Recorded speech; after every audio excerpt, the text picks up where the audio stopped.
I hereby introduce to you Mr. Michael Veazey. Hi there, welcome back to Amazing FBA. This is your host, Michael Veazey speaking, and I'm delighted to be here still after 3 years of podcasting and helping Amazon sellers to get launched or to improve their business or even take it to the next level and really blow it up. So I want to talk today to those who are basically starting out or considering starting out. And I want to talk about 8 myths that go around basically as a result of Amazon sellers, Amazon course sellers, I should say, and I can include myself now amongst those. But I want to talk about why I've resisted putting a course out there and really some of the myths that I think need to be debunked, but equally some of the solutions to some of the problems implied as well. So here we go with 8 myths about Amazon business building. Myth number 1, one size fits all. Basically, most courses give a one-size-fits-all kind of course, and to some extent, simplifying is necessary and understandable for a course, and that is something that I've experienced as a person making a course recently. But what they don't often allow for is different levels of risk aversion and experience, or allow for developing the necessary skills. And I think it's very important to allow for the fact that some people have come in with no Amazon experience whatsoever. Some have done some retail arbitrage, and some are impatient and want to get going and are willing to take greater risks because of that. And some people are a bit more risk averse and want to take a slightly more gradual path where you learn as you go. One of the things I think is also very, very important is to be able to try micro testing a market before you go into it full pelt. And that is very much one of the things that we've built into the PLP course. So that is one reason why I've managed to finally create a course that I'm happy with putting out there, is because the PLP course, the private label process course, which we've nearly finished developing now, it's been beta tested, been tested as we speak, should be finished by the end of September. And what we've done is create a 3-phase process so that we have a phase 0, which is really not about business building, building your skills as an Amazon seller by a little bit of retail arbitrage or online arbitrage. And then phase 1 is when you can test a product out and test a marketplace out and check some of your assumptions. You can't check everything, but I believe in getting a steer from the market, getting feedback from the market before expanding then to the next phase, which is the traditional private label phase, and then the stabilization, which is when we just basically test and measure the numbers, make sure that things are working, and start reordering and creating a more stable business. So that's the basic process of the PLP course, and the aim is simply to get a product launched, a private label product launched within about 6 months. I believe that we've taken care of that issue, but it is very important not to have a one size fits all and just to believe that everything is just going to be exactly the same. Myth number 2, that it's like a franchise when you buy into a course. And actually, some people actually have literally bought, I've worked with a mentoring client who actually literally bought what was called a franchise for him, but they had rights to a certain form of some kind of supplementary product. But what they didn't have is what you really need in a franchise. If I got a McDonald's franchise, for example, for the area I live in, Hampstead in North London, I would expect to have the exclusive rights to the McDonald's name and to open a McDonald's type store in that area. And that is not what you get with any course on how to, for that matter, as well as Amazon, how to do e-commerce, how to set up a Shopify store, how to do Google affiliate sites, how to do property, for that matter, offline as well.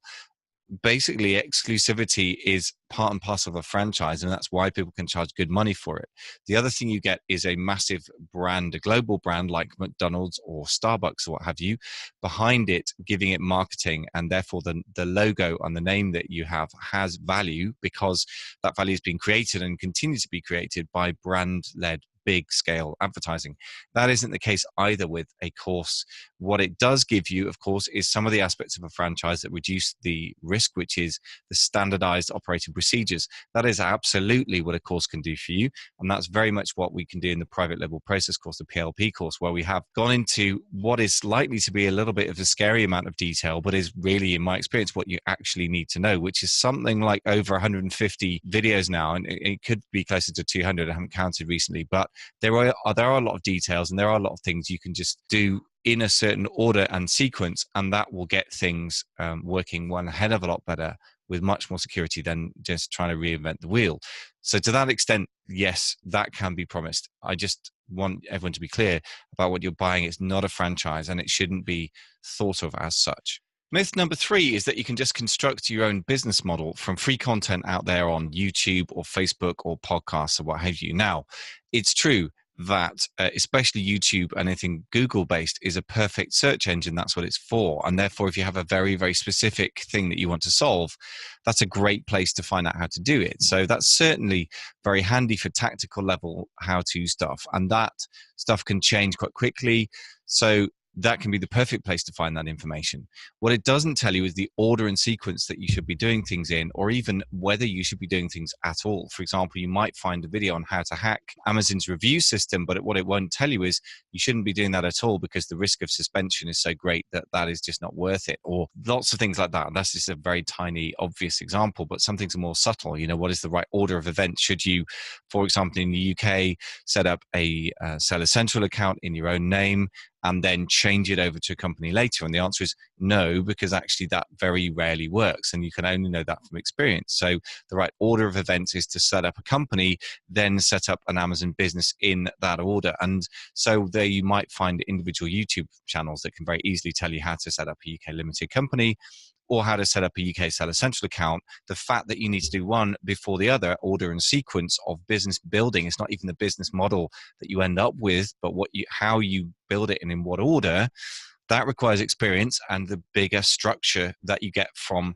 a video course. So that is one reason why it's kind of hard to replicate a business model just from easy to get free tactically based content, because all that free content tends to be tactical. It's very rare that you get an entire course that's free. Of course, there's lots of free valuable stuff out there. And of course, this podcast is what I try and put out there is very valuable stuff. It's not the value isn't there, it's just rather bitty. So you can construct or start to find the right information or construct your own solutions and business models and SOPs, standard operating procedures, but it's not a complete SOP in itself, whereas a course is the way to do that. So reinventing the wheel is expensive, because if you make mistakes, then that can cost you a lot of money. And also if you make mistakes or just take longer than it need, that can cost you opportunity cost, which means if it takes you 6 months longer to get to market than you needed to with a good private label product, that's cost you 6 months worth of sales. And if you get a product that works really well, that could be thousands or tens of thousands of dollars or pounds.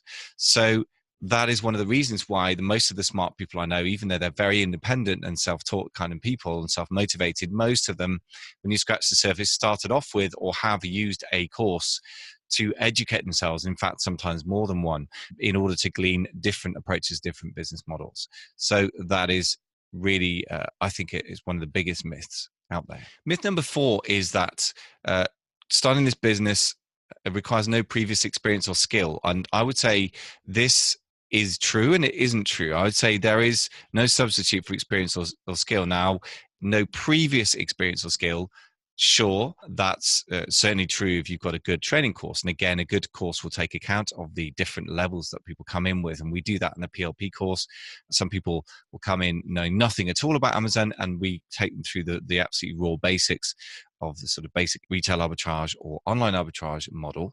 And then some people will be more ambitious, and we offer them the more ambitious path as well. But really, there is no substitute for experience. So the fact that of trying to go straight in from nothing to everything without gaining experience, I think is a little bit foolish. And most serious training models should allow for the fact that you need to develop in your own experience and put your money and risk money accordingly, proportionate to how experienced you are at any given point in that business model and in that business space. And that is one thing we've definitely tried to do, and I believe is the responsible thing to do as well. Myth number 5 is related to the no previous experience idea, which is that you should come in and abandon your background and experience and just start absolutely afresh. Now, if you have insider knowledge, even if it's an avid user of certain categories of products rather than an expert in creating them, that can really help you get an edge. As Ash Ali says in his forthcoming book, The Unfair Advantage, you should always be looking for an unfair advantage. So if you have a graphic design background, you can use that in your business. If you have an SEO background, you can use that, maybe even use Google Ads, where most people aren't competent to do that. But above all, if you're a member of a target market, for example, if you're a passionate golfer, you are obsessed with rock climbing, or you're into white collar boxing, to name but 3 sports, and it doesn't have to be sports. It's just an obvious example.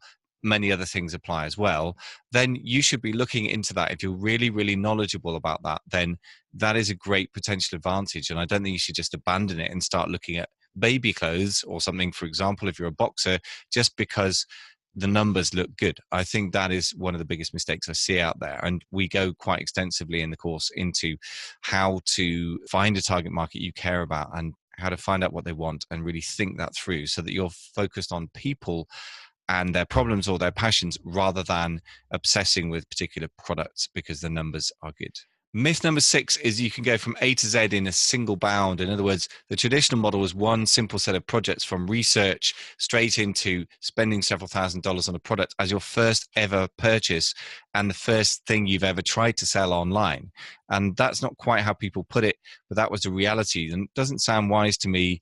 And it shouldn't to you if you're clear thinking as well. Superman can jump a building in a single bound. The rest of us have to walk up the stairs. And I think one step at a time is a very important concept. And again, it comes down to gradually developing from basic baby steps to testing a market to going full on into a market when you've actually got some proof of concept, i.e. people have bought stuff at a reasonable price.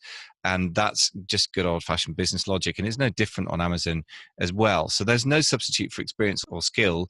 And you don't have to try and acquire the experience and skills straight at a very big order level either. So I think the solution to all this stuff is basically a course that gradually ramps up the amount you spend and the risk factors along with your skill. And I say the risk factors, what I mean is if you know what you're doing, it's not risky to drive a car at 70 miles an hour on a motorway. But when you start off driving lessons, you just drive in first gear and you try and reverse around the corner and you drive in your local car park. And I think that's the same with any skill set, really. It's now rocket science to approach things that way. And that's a worthy goal, not easy to put into a course because trying to create different levels of ability within the same course is quite tricky. But we have, I think, succeeded in that with the PLP course. And, we'll see how it develops. At the moment, it's one big course. And for those who are ambitious to go from nothing to their own private label product, I think that makes a lot of sense.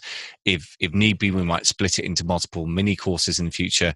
I would encourage anyone who's doing this to take one big proper arc through the business development, at least up to the end of launching a private label product, rather than being too bitty, because there's a lot of bitty information out there, including this podcast, but that will never really give you the full model that you need to know in order to really build an actual business. And if that's your ambition, you're going to have to do what you need to do. Myth number 7 is that this is a simple business model now. Is that actually a virtue? If you have a simplistic course, I would say in a complex world, the word simple has an understandable attraction and is even seductive. But my question is, is it actually realistic? I think to simplify the complex is an art and is very, very important. And anyone who creates a course has to do that. And I've certainly sweated along with Rob Sleeth to make that happen. But simplistic is not a wise thing in a complex world. And I would say simplistic is just oversimple when it's actually not that simple, or the appearance of simplicity when things are a bit more nuanced. So I think it's very good to have a simple, overall, robust business model. And we try and do that in Amazing FBA with the niche source launch idea. And in the PLP course, we've split that into phases. So the first phase is the basics, the BASS, as we call it, the base. First thing is B for basics, and that's just about how to buy and sell stuff and sell it on Amazon and get used to Seller Central. A is for assess. So that's the first real business building phase where you try and assess a market for a particular product on Amazon. S is for sell, where you actually sell a private label version of a product. So you go in big. And S, the second S is for stabilize, which is when you review all the numbers and you get down the art of keeping things going on an ongoing basis, reordering product that's working, etc. So at each of these phases is an opportunity for you to learn as well. So I think that works pretty well. And that is a quite robust, simple overall system.